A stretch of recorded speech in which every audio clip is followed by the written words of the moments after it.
Elle m'a expliqué que c'était un cancer très rare de l'œil. Donc ils ont ouvert ma tête d'une oreille à l'autre. Souvent, je me sers un verre d'eau et je mets l'eau à côté du verre. Ma chirurgienne m'a dit « Ne va pas regarder sur internet, mon pire ennemi c'est moi-même ». Salut Vip, moi c'est Lucie, j'ai 23 ans et je vais vous parler de mon cancer de l'œil. Alors au tout début, j'ai senti que quand je pleurais, j'avais mal à mon œil gauche. J'avais pas mal ailleurs à d'autres moments, vraiment pas du tout. Plus je grandissais, plus ça s'accentuait. Et c'est plus vers mes 21 ans que j'ai commencé à avoir mal autre qu'en pleurant. Je commençais à avoir des brûlures, ça allait faire comme une réaction, mes paupières allaient gonfler, je supportais plus la lumière, j'étais obligée de rester dans le noir. Et ensuite, j'ai eu une tache noire qui est apparue au niveau de ma vue, qui ne se voyait pas physiquement, mais que moi je voyais. Pas longtemps après, on a découvert que j'avais une tumeur. J'ai vu plusieurs médecins. Au début, je voyais que des ophtalmologues, mais dans la ville où j'étais de base, quand j'étais plus jeune, il n'y avait pas d'urgence en ophtalmologie. Et donc, à chaque fois, je venais, je leur disais que j'avais des crises quand je pleurais, que ça me faisait mal, mais quand je ne pleurais pas, ça ne se voyait pas. Donc, à ce moment-là, ils ne pouvaient pas me dire si oui ou non j'avais quelque chose, quoi. Et c'est plus tard, donc j'ai déménagé dans une autre ville. Et c'est là où, par contre, il y avait des urgences en ophtalmologie et j'ai pu y aller en période de crise. Les premières fois, on me disait que c'était sûrement une conjonctivite ou que je faisais des allergies. Et c'est que la troisième fois que j'y suis allée où ils m'ont dit qu'ils apercevaient quelque chose derrière mon œil qui n'était pas normal et qu'il fallait que je fasse une IRM pour savoir ce que c'était. Mes premiers symptômes, je les ai eus quand j'avais 9-10 ans à peu près.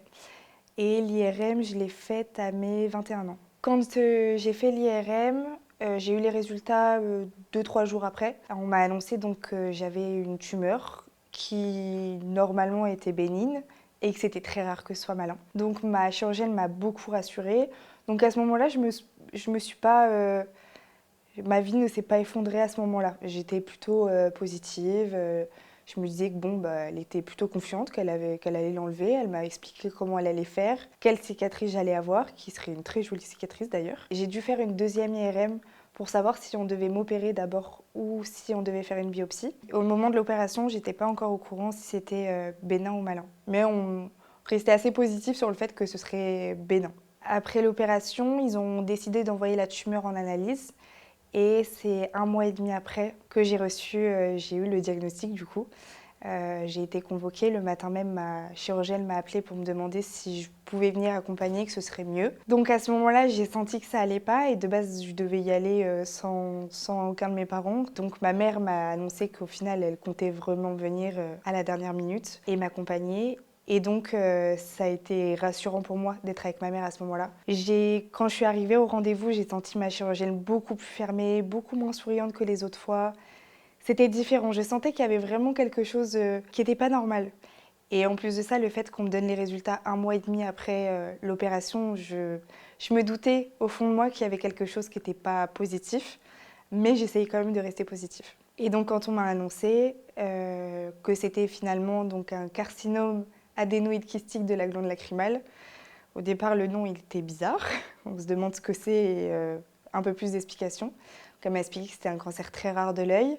La plupart du temps ça vient chez les personnes âgées, donc très rare chez les jeunes personnes, même si c'est possible quand même. Donc elle m'a expliqué qu'on va devoir refaire une nouvelle opération et que cette fois-ci il va falloir ouvrir plus large, donc à enlever les paupières, l'œil, le nerf optique, les muscles, vraiment tout ce qui est à l'intérieur de la cavité. Elle m'annonce ça avec énormément de pincettes. Elle m'a avoué elle avait une fille qui avait à peu près mon âge, donc elle le ressentait, elle comprenait la place de ma maman, donc elle a vraiment amené ça avec douceur et elle rassurait aussi beaucoup sur le fait que du coup j'ai été prise en charge par l'Institut Curie, que de leur côté ils avaient déjà fait des réunions de concertation pour parler de ce qui était le mieux pour moi, prendre en charge le cancer et le soigner du mieux possible. Alors j'ai appris à peu près, c'était le 15 août, donc que j'avais un cancer. Donc on m'a laissé quelques jours pour digérer, on va dire, un peu l'information parce que ça a vraiment été... ça n'a pas été facile. Et ensuite, j'ai dû aller rencontrer le chirurgien 2 semaines après, il me semble, à peu près. Et donc, au final, entre l'annonce et l'opération, il s'est passé 1 mois et 10 jours. Donc, entre-temps, j'ai pu prendre le temps d'aller voir une psychologue pour en parler avec elle.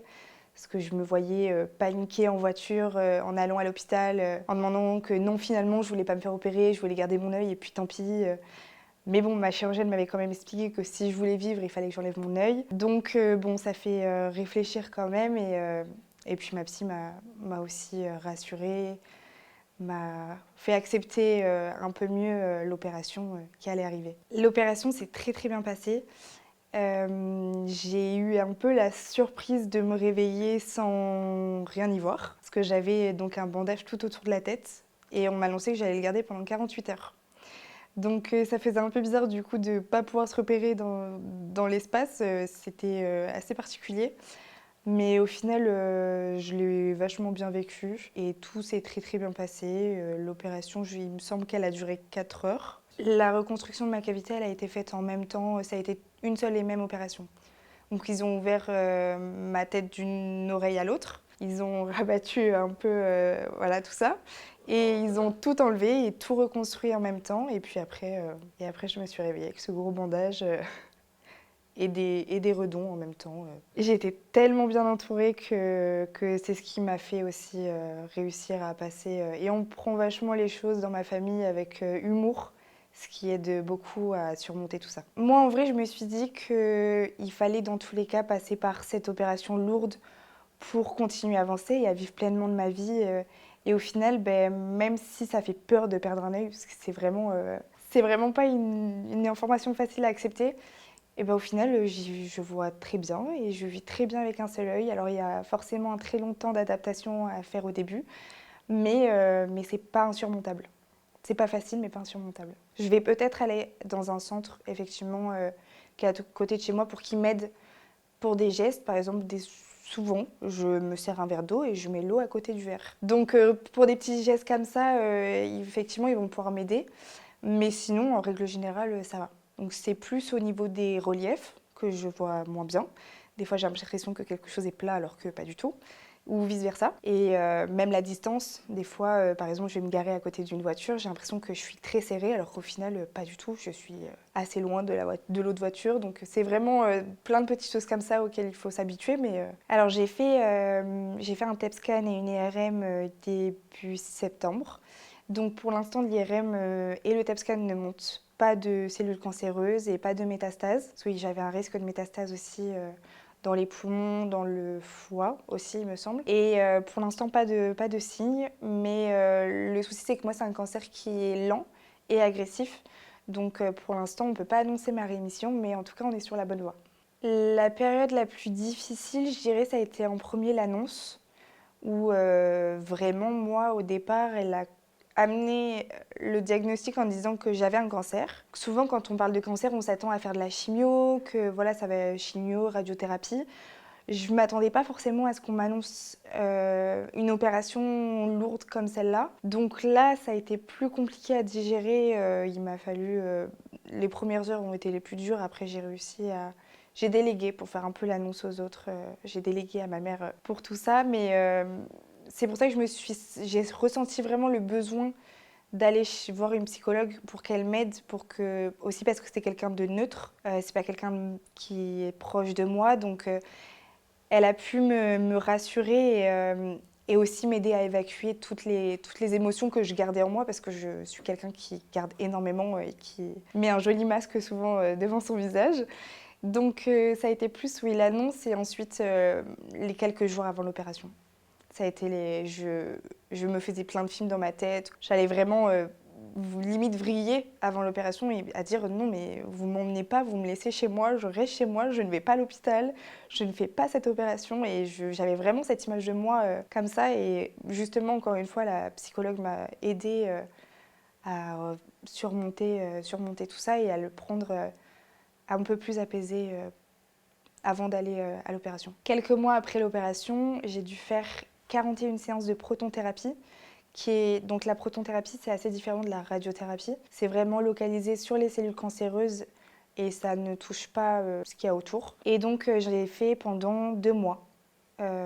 Donc j'étais loin de chez moi, j'étais logée sur Paris. Donc ça a été une période de...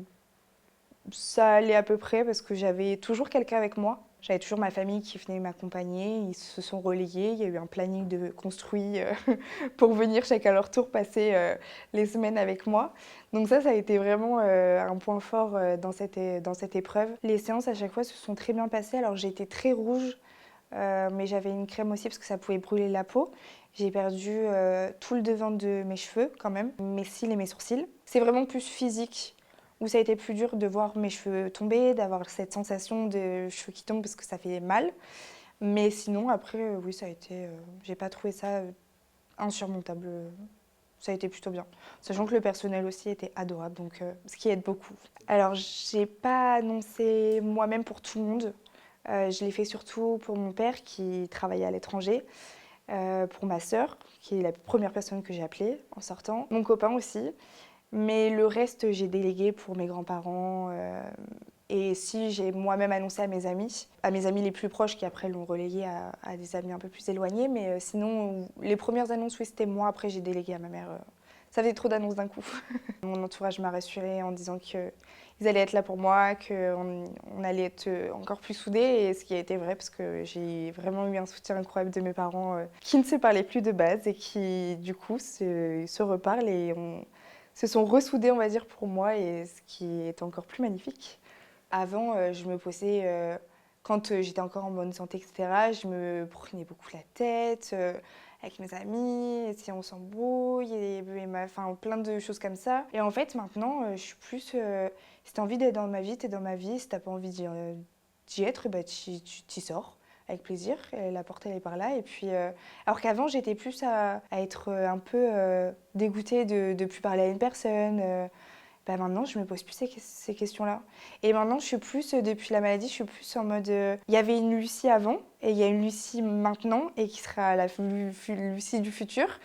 Et c'est plus la même personne. Et du coup, il y a des gens qui sont sortis de ma vie et du coup, je ne vois pas les re-rentrer dans ma vie maintenant. Parce que du coup, je me dis, ben, en fait, j'ai mes valeurs à moi et je veux pas changer pour d'autres personnes. Et je veux rester celle que je suis. Et voilà, pendant cette période, dès le début, hein, je l'ai vu, il y a eu des personnes où je pensais que c'était des personnes très proches. Au final, pas du tout. Donc, c'est très révélateur. Ça permet de faire un tri. En allié, je dirais mon copain. Vu que c'est lui avec qui je suis tous les jours, qui est là avec moi tout le temps. C'est lui qui a fait pas mal de travail. Parce qu'en fait, quand j'ai mes petits coups bas ou j'ai mes petits coups de mou, c'est plus le soir. Donc ben, je le réveille et je lui dis là ça va pas, j'ai besoin de toi. Et donc bah, il prend le temps de se réveiller un peu, bon voilà. Mais en tout cas il prend le temps de me rassurer, de me prendre dans ses bras. Parfois on parle pas. Et juste je pleure et il me serre fort dans ses bras. Donc c'est vraiment lui en premier et après mes parents et ma sœur. Ma kiné, je la vois 2 fois par semaine. Et en fait, on parle de tout et de rien. Et du coup, ça me fait du bien aussi de parler à quelqu'un qui reste quand même dans le corps médical. Mais du coup, parce qu'elle me conseille sur plein de choses aussi. Et le fait de pouvoir lui parler aussi d'autres choses, ou enfin voilà, c'est assez agréable aussi. C'est pas mal. La plupart du temps, c'est des mamans qui m'envoient des messages pour leurs enfants qui ont... Alors, ça m'est arrivé que j'ai une maman qui me contacte pour son fils de 7 ans qui a exactement le même cancer que moi. Et donc là, forcément, c'est encore plus prenant.